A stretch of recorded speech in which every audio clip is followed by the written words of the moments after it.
I was kissed by my childhood best friend, and my boyfriend saw it. Even though I had been meeting and messaging that friend, but I never kissed him back. It's unfair that he broke up with me just because of that kiss. Before my world came crashing down because of a second's action, I believed that what I had with Alejandro was forever. 3 years. 3 years building a life that felt safe, warm, and real. Ale is an engineer, a man of a kindness and patience that I have always admired. He is not the most expressive guy in the world. His love is quiet, of acts of service, dinner ready when I get home late from work, my car with a full tank without me asking for it. He was my rock, my center. Our relationship was based on trust, or so I thought. I could go out with my friends, have my own space, and he never questioned me. His trust in me was total, and I was proud to be worthy of it. The crack in this story, if you want to look for one, was not in our relationship. It was outside, and it had a name: David. David has been my best friend since childhood. We know each other so well that sometimes we do not even need to talk. He is my opposite, impulsive, passionate, an artist who lives day by day. He is the person I call when I have an existential crisis at 3 in the morning or when I need to laugh until my stomach hurts. He is my history. Ale was my future, and I thought that both could coexist perfectly. Alejandro never fully liked our closeness. He never said it openly. He is too polite for that. But I saw it in his clenched jaw when I told him I was going to have dinner with David, or in his silence when I told him a joke that David and I shared. I attributed it to a small, manageable dose of male insecurity. "Honey, it is David," I would tell him, downplaying it. "He is like my brother, you have nothing to worry about." And he, because he is a good man, accepted my word, but I always felt that deep down he did not understand it. He did not understand that a woman could have such an intense friendship with another man without there being anything more. I was the guardian of that line, the one who made sure that the friendship with David always stayed on the right side of the border. I would reject his hugs when they lasted a second too long. I would change the subject when his compliments became too personal. I managed the situation. I had total control. I was convinced that I could keep my past and my future in 2 separate and safe compartments without them ever colliding. How naive I was. The crisis was not an event, but an accumulation of small transgressions by David, transgressions that I, in my role as guardian, dedicated myself to managing and minimizing. A few months ago, Alejandro and I went through a rough patch. Nothing serious, just the monotony of adult life. Stress at work, bills, little time for ourselves. We became more like roommates than lovers. And in that small emotional void, David's presence became larger, more constant. He seemed to have a sixth sense for knowing when I was down. He would show up with a coffee, send me encouraging messages, take me out of the house to clear my head, and I, hungry for the attention I felt was lacking at home, accepted. My justification was simple, in my mind, completely logical. Alejandro is absent. I need support. David is my best friend and he is doing his job. I'm not doing anything wrong. I'm seeking support from a friend so I can be a better girlfriend for Alejandro when he is present again. It is a temporary patch, not a betrayal. But the patches started to overlap. One night, after a small argument with Alejandro, I went out for a drink with David. He listened to me, agreed with me on everything, told me I deserved much more. He does not see what he has, he told me, his hand covering mine on the table for an instant. I would never take you for granted. I pulled my hand away, but his gesture stayed with me. It was a small red flag, yes, but instead of distancing myself, I interpreted it as proof of his loyalty to me. He just wanted the best for me. The bad decision was my passivity, my refusal to draw a clearer, more definitive line. Every time David crossed a small boundary, an overly intense compliment, a late-night message, I handled it with a joke or a change of subject, instead of a direct confrontation. Why? Because, if I'm being honest, a part of me enjoyed that attention. It was the antidote to the complacency I felt at home. I convinced myself that I was not encouraging anything, I was simply allowing our friendship to follow its natural course. It was not my fault that he was developing feelings. I did not reciprocate them. My heart belonged to Alejandro. As long as I did not cross the line, Everything was under control. It was not my responsibility to manage David's emotions, only my own. I started to hide the frequency of my meetings with David from Alejandro. Not out of guilt, but for efficiency. I did not want to have the same conversation over and over about his insecurity. It was easier to say, I have met up with some friends than I have met up with David. I was saving him an unnecessary worry, a drama that I, the competent guardian, was already handling. It was a small act of mercy, not of deceit. I had the situation perfectly under control. The event that shattered everything was, ironically, the opening party for David's first photography exhibition. It was a huge milestone in his life, the fulfillment of a dream he had fought for years. Of course, I had to be there. It was non-negotiable. I'm his biggest supporter. Alejandro, to my surprise, offered to come with me. It is important to David and you are important to me, he said. His gesture moved me and, for a moment, I thought that maybe his insecurities were dissipating. The gallery was packed. David was the center of attention, receiving congratulations, selling his first pieces. He was radiant with happiness. Alejandro and I greeted him, and he thanked us both for coming. Everything seemed normal, civilized. But as the night went on, David, emboldened by success and probably by a couple of glasses of champagne, started to constantly seek me out. He would grab my arm to introduce me to a critic. He would wink at me from across the room. Alejandro noticed it.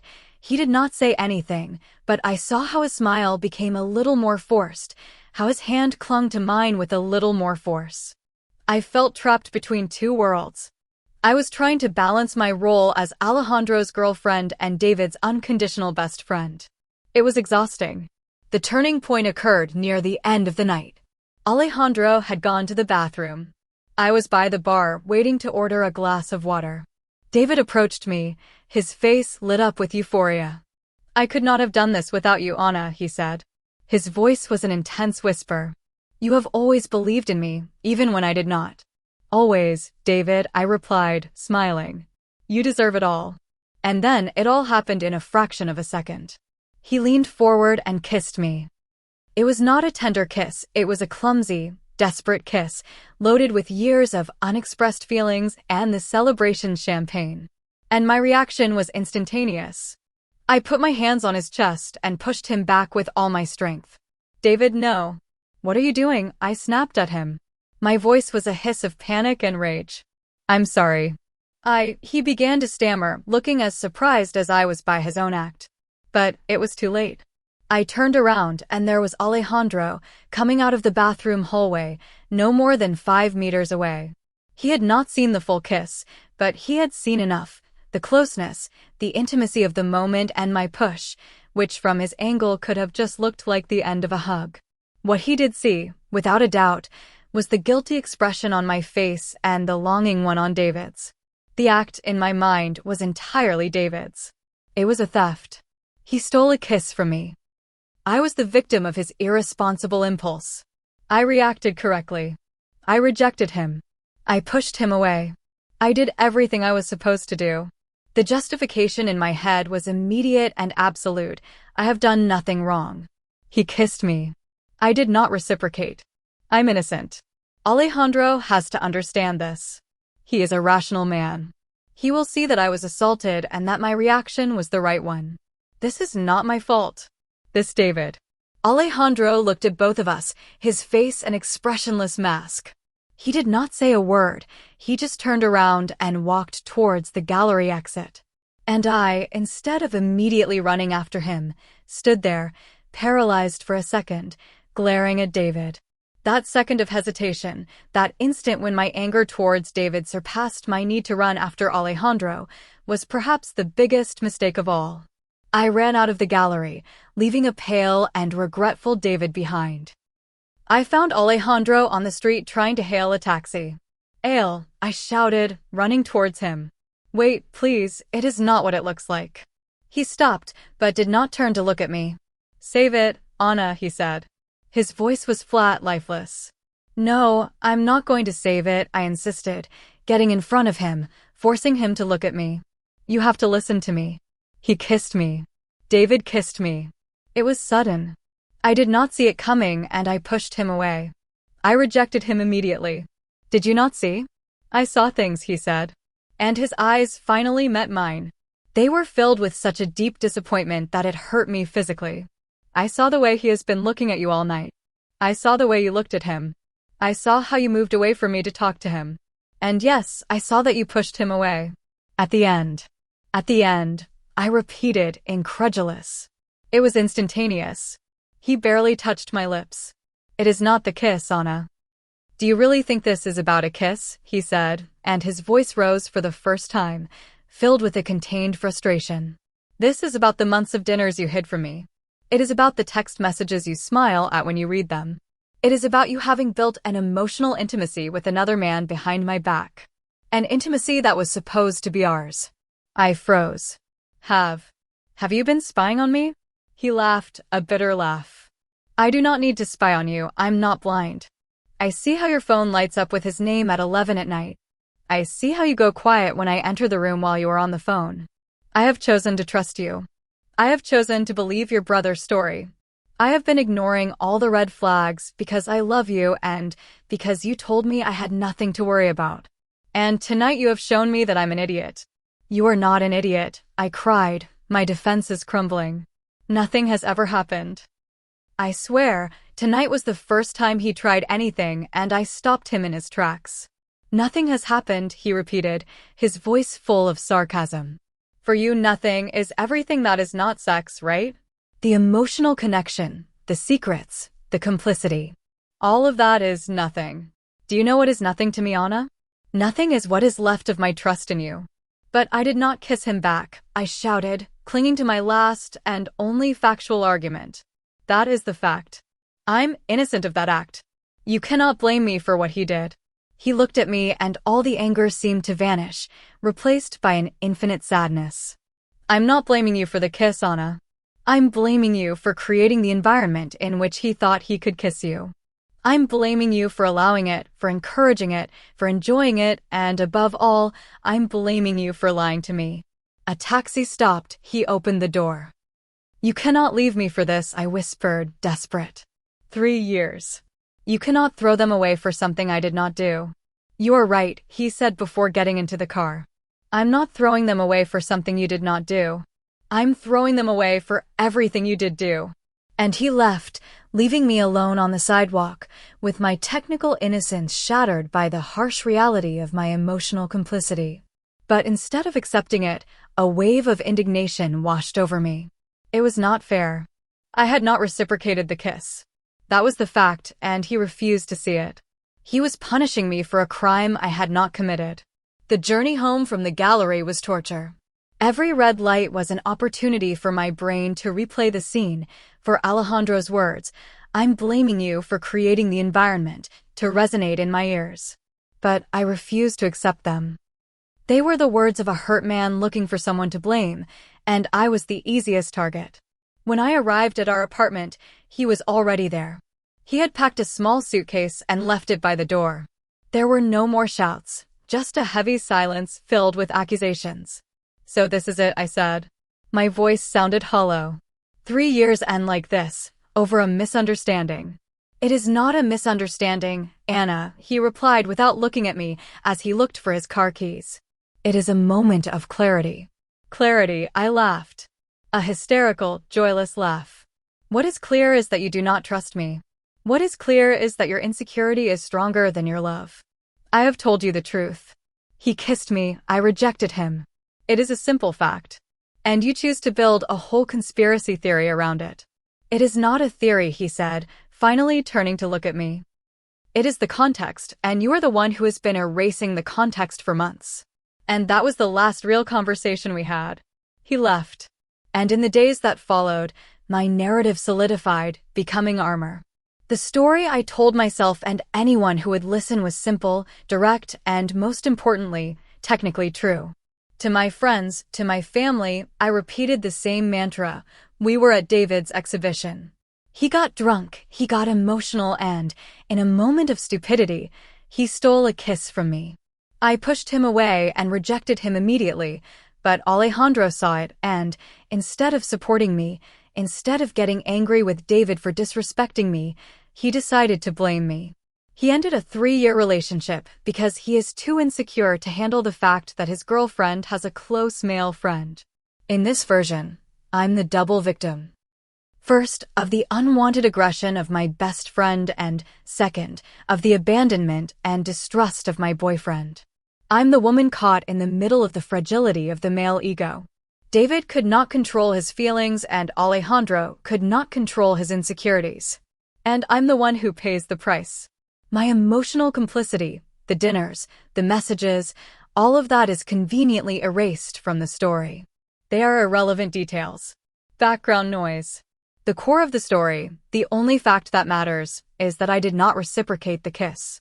And if Alejandro cannot accept that simple, objective truth, then it proves that he never really loved me. Now I'm alone. I have lost my boyfriend and probably my best friend, whom I have refused to speak to since that night.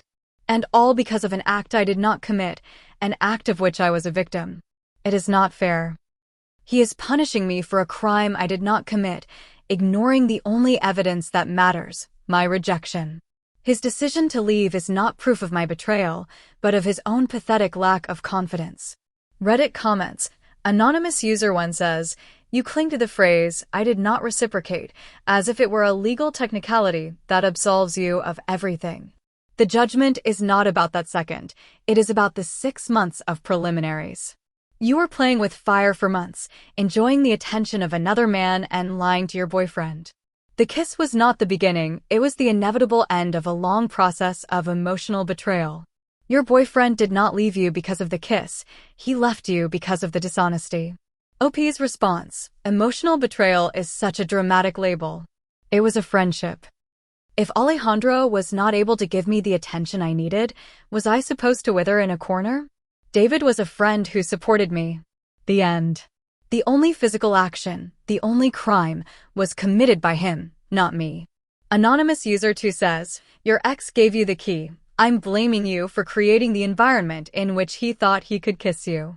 A man does not steal a kiss out of nowhere from his friend's girlfriend in his face, unless he has received months of validation signals and emotional green lights. You created that storm and now you are complaining that you got splashed by the rain. Anonymous user 3 says, "The fact that your first instinct after the stolen kiss was to stand there paralyzed and glare at David instead of running after Alejandro says it all. You are more angry with your accomplice for being careless than worried about the pain of the man you were supposed to love." OP's response. Of course I was angry with David. He had just blown up my life because of his lack of self-control. Was I supposed to pat him on the back? My reaction was perfectly normal. I was in shock. Alejandro should have understood that instead of running away like a child. Anonymous user 4 says, "Poor Alejandro. He chooses to trust his partner again and again despite the red flags, and in the end they prove his gut was right and his reward is to be called insecure and pathetic. He had a lucky escape." Update 1. 1 month later. It has been a month since my perfect life was destroyed by one man's insecurity and another's impulsiveness. Thank you for all your comments. Emotional betrayal, playing with fire. It is incredible how all of you have become expert psychologists based on a few paragraphs, ignoring the only objective and verifiable fact of this story. I did not reciprocate the kiss. Life has become quiet. I have cut off all communication with David. He has sent me dozens of apology messages, long and full of anguish. I have not answered them. In my mind, he is the catalyst for the disaster. His lack of self-control cost me my relationship. There is no forgiveness for that. He is one of the 2 people who ruined my life. The other, of course, is Alejandro. I have not heard anything from him, not a call, not a message. He just disappeared, confirming my theory that his love was so fragile that it could not withstand the slightest test. Our mutual friends are in an awkward position. Some try to be neutral, others have clearly taken his side. They look at me with pity, as if I were some kind of ticking time bomb. Last week, I had to go to the apartment to get my things. He made sure not to be there. He had packed all my belongings in boxes. On top of one of them was a note. It was not a love letter, not even a farewell letter. It was a list of outstanding bills we had to split, cold, impersonal. At the end of the list, he had added a postscript. I hope you are well, and I hope that one day you will understand why it was not about the kiss. That sentence, that condescending and self-righteous sentence, as if he had a superior understanding of the situation. He still does not get it. Of course it was about the kiss. The kiss was the crime and I was the victim. His refusal to accept this simple truth is proof of his cowardice. It is easier for him to invent a complex narrative about months of emotional betrayal than to admit the simple, plain truth. He is too insecure to be with a woman who has a close male friend. My mistake was not my friendship with David. My mistake was believing that Alejandro was a man strong enough to handle it. Update 2. 7 months later. 7 months. And resentment has become a part of me. It is like a new organ that has grown inside me, one that pumps a cold and constant bitterness through my veins. I have rebuilt my life, or at least I have built a new one. I have a new apartment, a new routine. I have tried to date someone. It is difficult. It seems that the story of my dramatic breakup has become a kind of urban legend in my social circle. David has tried to contact me again. A couple of months ago, I ran into him in a coffee shop. He looked gaunt. He told me he was deeply sorry, that he had started going to therapy to deal with his boundary issues. I was happy for him in a distant, clinical way, but I felt nothing. He is not my friend anymore. He is just the man who held the gun. The biggest news came last week. A mutual friend, one of the few who still talks to me, told me very tactfully. Alejandro is dating someone. A new girl, someone he met a couple of months ago. My friend told me she is very quiet and has hardly any male friends. And hearing that, everything clicked. I started laughing. A laugh that sounded a little broken. Of course. Of course he is. He has not learned anything, he has not grown. He has simply replaced the defective part, me, with one that better fits his security specifications. He has found a safe woman, one who will not challenge him, who will not have a complicated past or intense friendships. He has chosen an easy, risk-free life, and that is the final proof that I was right all along. It was never about me, or David, or the kiss. It was always about his own pathetic insecurity. He could not handle a woman with a life of her own, so he blamed me for his own weakness. I no longer feel sad about losing him. I feel a kind of contempt and pity. Contempt for his cowardice and pity for that new girl who has no idea that her love is conditional on her being as small and harmless as possible. I was the victim of an unwanted kiss, yes, but above all I was the victim of the fragility of a man who could not love me completely. And that is not my failure, it is his, and he will live with it forever in his small, safe, unchallenged world.